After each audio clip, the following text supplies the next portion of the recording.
नैया लगा देवा हो, पार नैया लगा देवा हो।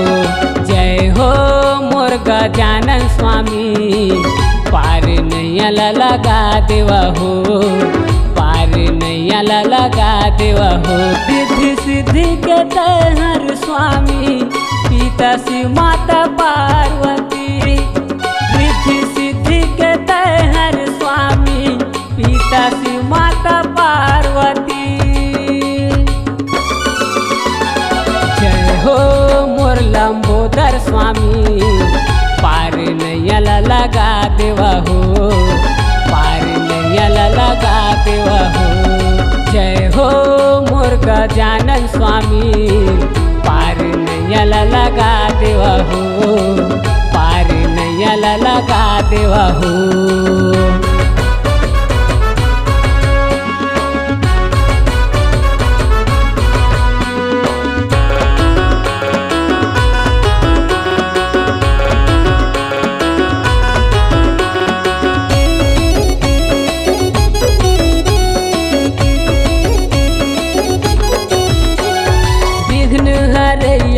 मंगल करैया लंबा सोड़ वाला, राजा रंख निर्धन भिखारी सब लत देने वाला।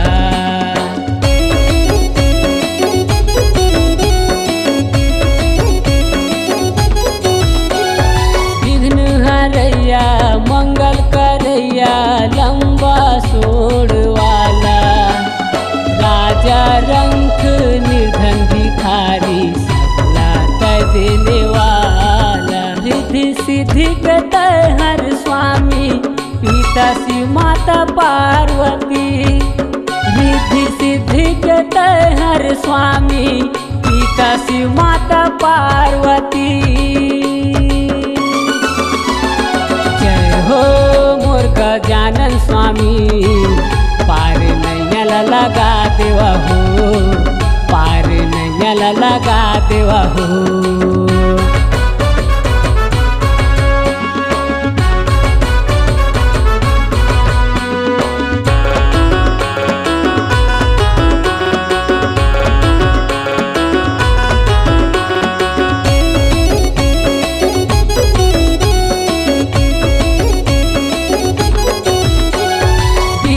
भंवर माझन फंस डोंगा, ऐसे पार लगा दे। कहीं गजानन कहीं लंबोदर, बिगड़ी मोर बना दे।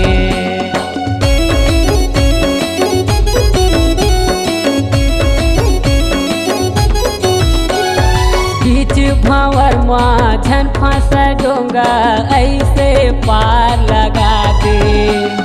कहीं गजानन कहीं लंबोदर, बिगड़ी मोर बना दे। रिद्धि सिद्धि के तहर स्वामी, पिता शिव माता पार्वती। रिद्धि सिद्धि के तहर स्वामी, पिता शिव माता पार्वती। जय हो मोर गजानन स्वामी, पार नैया लगा देवा हो, पार नैया लगा देवा हो। जय हो मोर लंबोदर स्वामी, पार नैया लगा देवा हो, पार नैया लगा देवा हो, पार नैया लगा देवा हो, पार नैया लगा देवा हो, पार नैया लगा देवा हो, पार नैया लगा देवा हो।